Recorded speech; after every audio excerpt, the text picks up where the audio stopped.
আসসালামু আলাইকুম।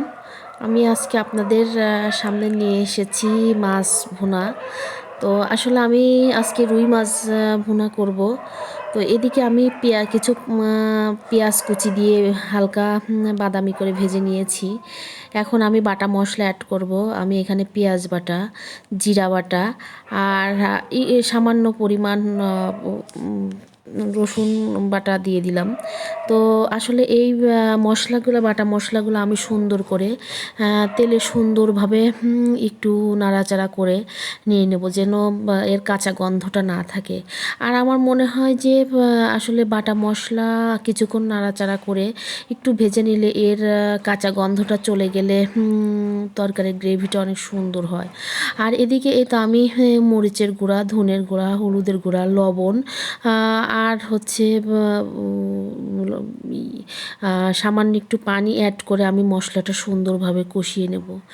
আর মশলাটা আসলে যে যত সুন্দরভাবে কষিয়ে নিতে পারবে সে রান্নার টেস্টটা ততই ভালো আসবে। তো আমি আমার মতো করে সময় নিয়েই মশলাটা কষিয়ে নিয়েছি। আর এদিকে আমি দুটো পাকা টমেটো কুচি দিয়ে আমি সুন্দরভাবে এটাও কষিয়ে নিচ্ছি। আমার কাছে মনে হয় যে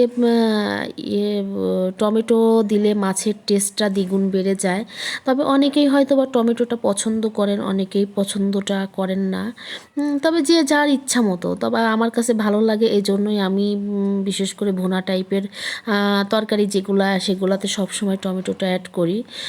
তো এদিকে আমি টমেটোটা দিয়ে সুন্দরভাবে নাড়াচাড়া করে নিচ্ছি। আসলে খুবই টেস্ট হয়েছিল। তবে আমি আমার ভালো লাগা থেকে আসলে রান্নাটা করি। আর যেহেতু এটা ছিল রুই মাছ, তো আসলে রুই মাছ খুব বড় সাইজের না, মানে মোটামুটি মিডিয়াম সাইজের। তবে আমি আমার প্রয়োজন মতো আমি কয়েকটা পিস নিয়ে নিয়েছি। তবে আপনারা ইচ্ছা করলে বেশি কম করে নিতে পারেন, সেটা আপনাদের প্রয়োজন মতো। তো আমি এদিকে কিছুক্ষণ দিয়ে কষিয়ে নিয়েছি। এখন আমার ফ্রিজে কিছু ফ্রোজেন মটরশুঁটি ছিল, সেটাও দিয়ে নিচ্ছি।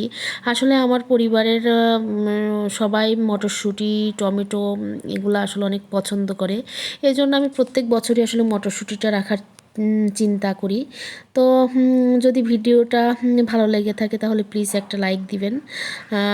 আর হচ্ছে আমি এদিকে যেহেতু মটরশুঁটিটা একটু ডিপ হয়ে আছে, তা আমি আস্তে আস্তে একটু বাড়ি দিয়ে ভেঙে নিচ্ছি।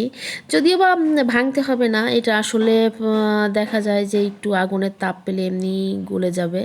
তো যাই হোক, আমার মশলাটা আমার যেহেতু কষানো হয়ে গিয়েছিল, আর মটরশুঁটি দিয়ে এত কষানোর প্রয়োজন নেই, এই জন্য আমি পানি অ্যাড করে দিলাম। আর পানিটা কিন্তু আমি খুব বেশি দেই নাই, মানে হ্যাঁ, মোটামুটি ঝোলটা যেন একটু গ্রেভিটা সুন্দরভাবে হয়, এই জন্য আমি খুব মানে আমার পরিমাণ মতোই পানিটা অ্যাড করেছি। তো এদিকে অনেকটাই আর কি হয়ে গেছে, গ্রেভিটা ঘন হয়ে গিয়েছে। তো আমি অবশ্য আর একটা কাজ করেছি, যখন গ্রেভিটা ঘন হয়ে গিয়েছিল তখন আমি কিন্তু এর মধ্যে সামান্য একটু ভাজা জিরার গুঁড়া দিয়েছিলাম।